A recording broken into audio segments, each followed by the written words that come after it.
Hello, everyone. I am Sean, and welcome once again to my Horror Corner. As always, thank you so much for watching. I appreciate you tuning in today. Today, we're talking about Insidious from 2010. This is the first time that I've actually done a request. A friend of mine asked me if I had done anything on Insidious yet, and I told him I hadn't. And he said, "Well, when you do, let me know." So, yeah, Connor, I'm doing Insidious. Uh, I remember seeing this movie in theaters when it came out, way back in the day, and initially really liking this film. Um, I think I've seen everything in this franchise. I might have missed one. I'm not sure.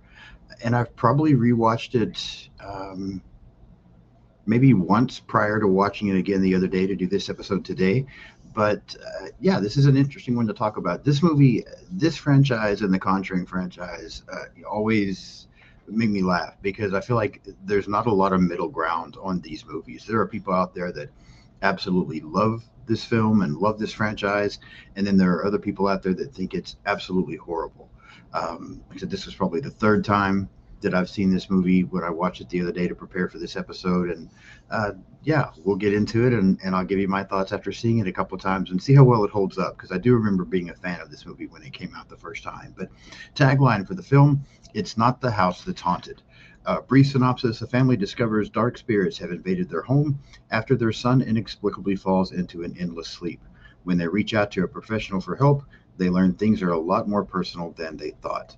The film was released April 1st of 2011, directed by James Wan, written by Lee Wanell, a runtime of 101 minutes, a budget of $1.5 million dollars at the box office made 100.1 million. So very successful at the box office, and the franchise itself has been incredibly successful in what it's done.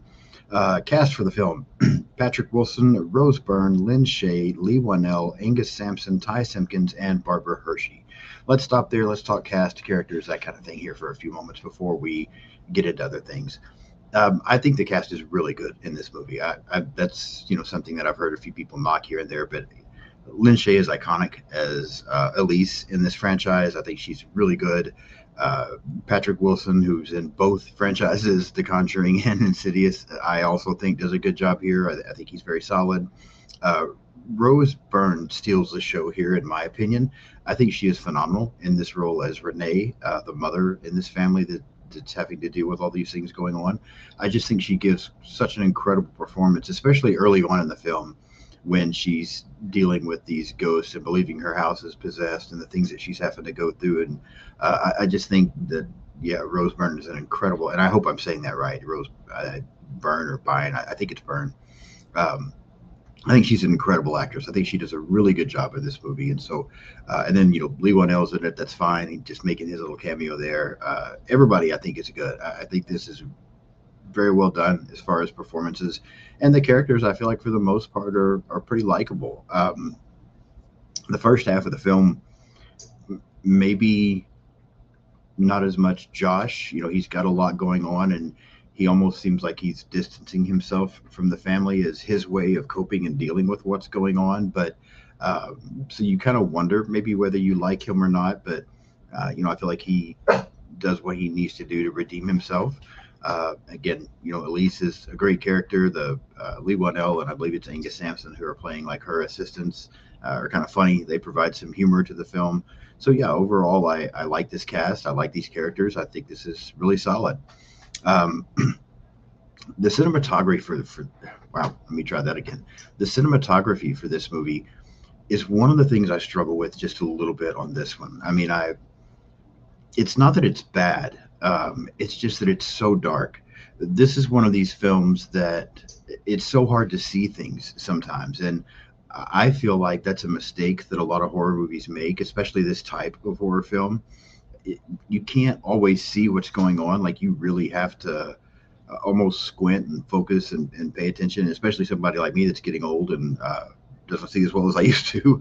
But again, I don't feel like it's shot bad, and I think we get some great shots here and there. I like the look of the further and some of the things they do in there.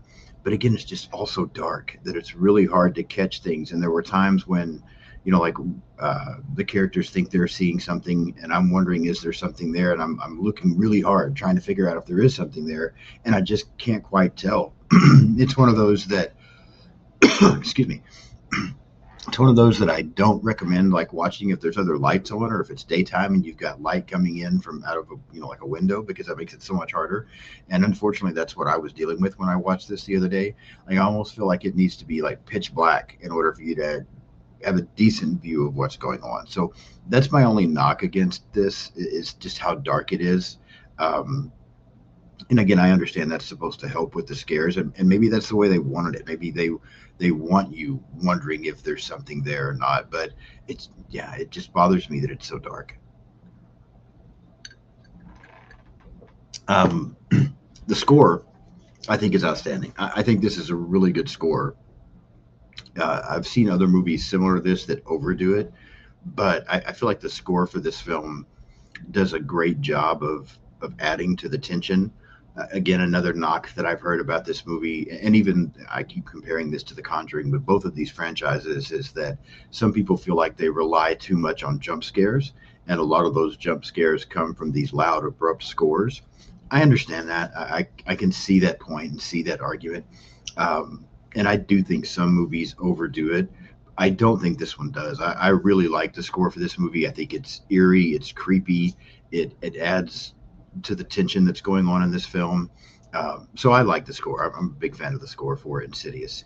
And then as far as the story, I think this is a really good story. I really like the way this plays out. I like the idea of the further, the astral projecting, and the things that come up in this movie. Um, so yeah, overall on all of these things, cast is very solid. Characters are good. Score's fantastic. Story's really good. Cinematography's got some issues, but overall it's fine. So that's where I stand on that. Just a couple of production notes real quick for the movie before we get in and actually walk through the plot. James Wan set out to make this film to prove that he could make a movie without the level of violence that we see in the Saw franchise. He and Lee Whannell had worked together on that huge successful hit, but he didn't want everyone to, he didn't want to just be labeled as that kind of guy, the torture, porn kind of guy. So he wanted to make this film to show that he could do it without some of that violence, and I think he proved that. I think James Wan is a very talented director. Again, the musical score that I mentioned earlier was done by Joseph Bichera, who also portrays the red lipstick face demon in the film. So hats off to him. I think he does a great job with this score. And we'll get in more to that lipstick demon character here in a little bit. The film premiered at the Toronto International Film Fest in September of 2010 and then was released in theaters in April of 2011. So that's all I've got as far as production notes. Let me get another drink of my coffee here real quick this morning, and then we'll start walking through this plot.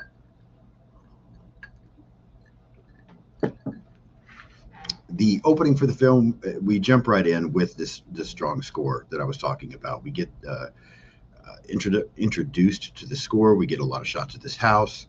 We find out the Lambert family has just moved into this house. We have Josh, the dad. We have Renee, the mom. We have Dalton. He has a brother or sister. And on this first, maybe I'm guessing what was supposed to be the first night there, Renee and Dalton are both kind of having a hard time sleeping. We see them looking through photographs together. The next morning, Renee sees some of her books just kind of scattered out on the floor, and she mentions to the kids that they're going to look at the books to please put them back, and they tell her that they didn't look at them, they hadn't messed with the books. So that's our first indication that something is going on here in the film. During the day, Renee hears weird noises. The furnace comes on by itself. That night, Dalton upstairs hears a door opening. He goes up into the attic, and then as he's trying to climb up a little ladder to turn the light on so he can see, he falls. We can tell then that he sees something. He starts screaming, and his parents run upstairs to check on him. That's the opening for Insidious. I feel like this is a good opening, primarily based again on the score. I love the way the score starts off for this film. We get introduced to the family a little bit and kind of some brief interaction with them. And then we, again, through things like the books on the floor, and we can tell that Dalton sees something when he's in the attic. We know that something is now going on. So I like this opening. The only issue that I mean, it's not like it's fantastic. It's not like anything just mind-blowing happenings. But right off the bat here is the one thing where I was talking about how dark it was. It's very dark, especially in this attic scene where, Dalton is up there and just stuff going on. So it's kind of hard to see. a little bit, which bothers me, as I've mentioned, but I think the score is solid, and I'm fine overall with this introduction and this opening for this film. The next day, however, Dalton slips into what they believe is a coma. He's not responsive. His parents end up taking him to the doctor. The doctor is confused because all of his scans seem normal. He appears to be in a coma, but they don't have any indication as to why. And then we skip 3 months later, and we find out that he's not improved. They have him home, but there's a nurse in the home. She's got him on a feeding tube. Um, Parents are very worried about him. Josh is spending a lot more time at work. Seems to be how he's coping with this, which is now leaving Renee at home to deal with it by herself. And she also continues to uh, start to have some issues here with the house. She hears voices on the baby monitor. Later, she thinks she sees a figure in the baby's room. The security alarm is going on, by itself. Um, Again, I think from this little group of scenes here that I'm talking about, score very solid. I think it does a very good job of giving us a very creepy atmosphere. We can definitely feel some of the tension, especially for Renee as she's going through some of these things. But again, just too dark at times. And that I feel like is almost a recurring thing for me, especially through the first half of this film. Renee then ends up finding a bloody handprint in Dalton's bed, which I kind of vaguely remembered from seeing the film before, but it shocks me how that doesn't really go anywhere. I would think as soon as they found that, she would be freaking out, Josh would be freaking out, and they would, be just overwhelmed by this and trying to find out who was in there. But that seems to just kind of go away. That doesn't really get mentioned much again. However, after some more incidents, she has this long-haired ghost that appears and begins to try to attack her. She fully believes the house is haunted, and so the family does decide to move. And then in the new house that they get moved into, we get that "Tiptoe Through the Tulip" song by Tiny Tim, which is so, so creepy, but I think it fits perfectly in this movie. It just really adds to it. Um, Renee sees this ghost child running around the house. Doors are opening and shutting by themselves. A rocking horse is moving. And so, they move from one house to this other one to get away from this. And yet now they're still seem to be faced with a lot of the same incidents. She brings in a priest. Josh doesn't like that idea. Lorraine, who's Josh's mom, shows up, and she starts telling them of a dream that she had just the night before she came over to visit, where she was there in their house and she saw this red-faced demon in Dalton's room. And as she's explaining this to them, she then sees this red-faced demon appear behind Josh. And so now the family's freaked out a bit. And Lorraine calls a psychic named Elise, and her investigator, Specs and Tucker, are going to try to investigate things. Specs and Tucker come over first to kind of check things out, but immediately after an incident that they have, they end up calling in Elise. And as she comes, she also gets a vision of this red-faced demon. So talked about a lot right there, but let me just kind of go into a few things. I love the introduction to, again, I feel like a lot of the same things from the first part of the movie. I feel like there's a lot of scenes that are too dark, but at the same time, I feel like the atmosphere is very tense. I think they're doing a good job of bringing in some legit fear here in this film, which I think a lot of horror movies lack. I think there is some fear here. There's some tension here. Still incredibly impressed by Rose Byrne's performance. And I like the introduction to Elaine and to Specs and Tucker. Like I said, I feel like Specs and Tucker are kind of the comic relief here. But this red-faced demon, let's talk about that a little bit. The first time I saw this movie, and the red-faced demon is such a big thing from Insidious. The first time I saw this movie, I was so underwhelmed by this red-faced demon. I thought it looked silly. I thought that it did not appear scary. I don't know. It did not land for me the first time I saw the movie. And then rewatching it later on, I was like, yeah, I just don't get it with this red-faced demon. But watching it again a couple of days ago to prepare to do this, I still don't think it's the best out there, but I have a little more appreciation for it now than what I did back then. And maybe it's because now we can watch these kind of movies on 4K and we can watch them on larger TVs and that kind of thing, and so things stand out a little more. But I do feel like this demon is pretty creepy. Again, I'm not quite as impressed with it as a lot of other people are, but it's not bad. The red-faced demon's okay. And I think it gets creepier in later scenes. I think our initial introduction to it, it looks kind of silly, but later on, I think it looks better, if that makes sense. And I know it probably looks the same way. I just think we get better viewpoints on it later on in the film. Um, Elaine, or Elise, excuse me, then informs the family that Dalton is not actually in a coma. And here's really where the film now, in my opinion, starts to pick up, because up to this point in the movie, probably the first half of this film, while I like the score and I love Rose Byrne's performance, and I think it does bring in some tension, I also think it drags just a little bit. I think the first half of this movie is a little bit slow, and I could see someone watching it and being, maybe not even wanting to finish it if it's just not their thing. Because I do feel like I said, it's a little slow the first half of the film, but from here things really begin to pick up. Elise then tells them that Dalton is not in a coma, that his spiritual body is no longer there. His physical body is there, but his spiritual body is not. That it's not the house that's haunted, it's Dalton. That's why it seems to have gone with them from house to house. She introduces them to the idea of astral projection and explains that while all this time Dalton has thought he's just been dreaming, but he's actually astral projecting and his spirit is going elsewhere. And that this time he traveled too far and he has been captured in this area called the Further, which is like purgatory. And that spirits are trying to use his body to get into the physical world. There's also a demon, this red-faced demon, that wants to possess Dalton so that he can come out and actually cause harm. Not all of the spirits are wanting to cause harm; they're just wanting to get back into the world. But the red-faced demon is wanting to cause harm. Josh initially thinks she's crazy, but later, after he sees some drawings that Dalton had drawn, he realizes that a lot of these things in these drawings is what Elise was talking about, and so he agrees to get the help. So here's where we get the backstory, or not necessarily the backstory, but we get our story. We now know more what's going on.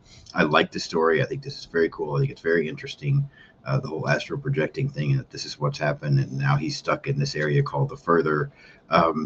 I thought Josh finding all these drawings was a little convenient, maybe a little too easy, because I felt like, this would have been something that if he was skeptical of Elise and what she was doing, I feel like he could have seen these drawings because she had already kind of like walked around the house and looked at things. I feel like he could have been like, yeah, she saw this stuff. This is where she's getting this from. So I feel like the drawings made it a little too easy. That's a little too much in my opinion. But again, it's not so much that it really hurts my opinion of the film. It was just my take on this particular section. They decide to have this seance to try to contact things. The seance goes incredibly wrong. I think there's a lot of good tension here. I think the lighting is better here and we can see things better. These spirits begin to attack. They actually see Dalton moving around. This long-haired ghost returns and attacks Renee again. And then in some of the pictures that they're able to take, that they see that this red-faced demon is almost like moving Dalton around and controlling him. And then Elise and Lorraine explain how they know each other. The reason that Lorraine knew to bring Elise in is that because Elise once helped Josh, that as a child he had this same ability and went through a lot of these same things, and that there was an evil spirit of an old woman who kept trying to possess him, but Elise helped him defeat this old woman and then helped him suppress his memory so that he didn't continue to go through these things. They show some pictures of when Josh was a child, and initially the mother thought it was like a camera glitch, that you keep seeing this old woman pop up in these pictures, but that's when she realized, though, when it just kept happening, that there was more to it, and brought Elise in, and that's also caused Josh to not like to have his picture taken. Even though he didn't have a lot of memories about this stuff, he didn't want his picture taken anymore because of these things that happened when he was a child.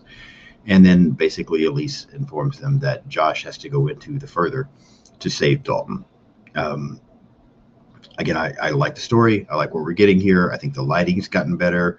I think it's gotten maybe a little creepier even. So I'm really on track with where this is going now. We then get Elise putting Josh into this trance. He goes into the Further. We get him encountering a lot of ghosts. We get some very creepy scenes. We get that score again. Josh ends up finding a red door that he had seen in one of Dalton's pictures. He ends up having a battle with this long-haired ghost. He finds Dalton, and then again we hear the Tiptoe Through the Tulips song and see the red-faced demon. I think the demon looks really creepy here. I think we just get better shots of it, maybe again because it's not as dark, and maybe because we get maybe some more full images and its behavior. So I think it's much creepier here. While Josh and Dalton are trying to escape, spirits are starting to come into the real world and attacking the group. And then Josh ends up having an encounter with this old woman again that battled, that he had to battle the spirit of this old woman when he was a child, and appears to get the upper hand and run her off. Josh and Dalton wake up in the real world, and the spirits seem to retreat, and we feel like we got our happy ending. Again, I like the scene. I think there's some good tension here. It's still dark, but the lighting is a little bit better where you can see more of what's going on. I like Josh having to reconfront his fears and battle this old lady again. So, again, fully on board and really enjoying this movie. The pacing is picked up. I've been liking what's happening here. And then we get to our finale, where as the family is celebrating their supposed victory, Elise is watching Josh and feels like something is wrong. And she manages to take a picture very quickly of Josh, which seems to upset him. Josh attacks Elise and begins to strangle her.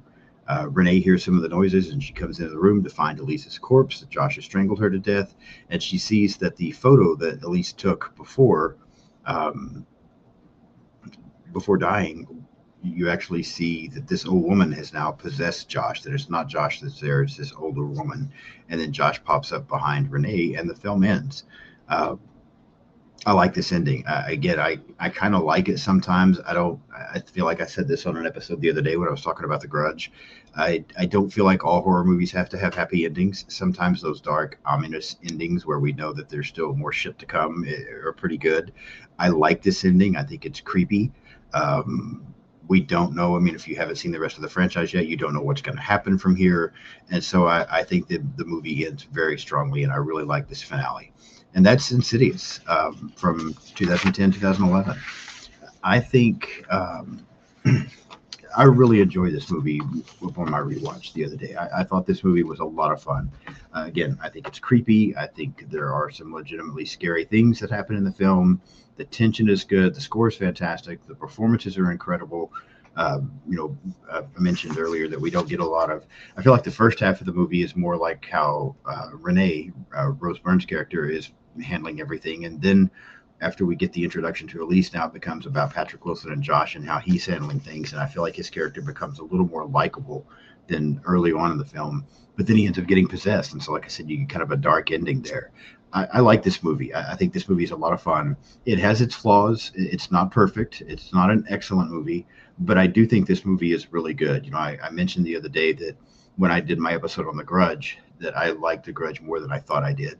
And I think I feel the same way here with Insidious. I like this movie more than I thought I did. I really enjoyed this rewatch. I think it's got, like I said, I'm repeating myself now, but great performances, good story. It's got tension. It's got scares.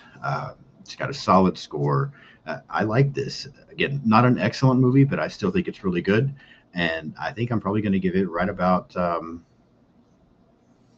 probably going to give it right about that same rating that I gave The Grudge. I'm going to say 7.5 out of 10. I'm leaning to, I think I could give it an 8 if it didn't have some of the flaws that it has. So the first half of the movie is a little bit slow, and it's so dark that it's hard to see some things, and those things hurt this for me. That's my biggest issues with the film, but they do hurt it. And so I'm going to say 7.5 out of 10 for Insidious.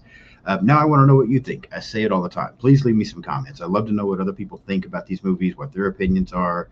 Do they agree with me? Do they like some of the same things? Do they disagree and don't like this film? I want to know your thoughts and your opinion on Insidious. So leave me some comments. If you haven't subscribed yet, please do so. Next week, I have episodes coming out on Jordan Peele's Get Out. I have only seen that movie once. I'm going to rewatch it and put an episode of that out on next week. Robbie and Kaylee from That Horror Couple return next week for us to talk about Friday the 13th 4. So, yeah, I've got a lot of fun stuff coming. Later in April, Sarah and Kelly from The Final Girls are going to be on with me to do a live to recap the Jeepers Creepers franchise that we went through together. So there's a lot of fun stuff coming. Be sure and hit subscribe so you don't miss anything. Subscribe, like I said, hit the like button for me, help me out, hit the hype button, comment, follow me on social media. I'm pretty much on everything out there: Blue Sky, Instagram, Threads, TikTok, X, Letterboxd. Just search Sean's Horror Corner and you can find any of it. That is it for this episode. I will be back in a couple of days to talk about Get Out. Thank you so much for watching. I will see you soon.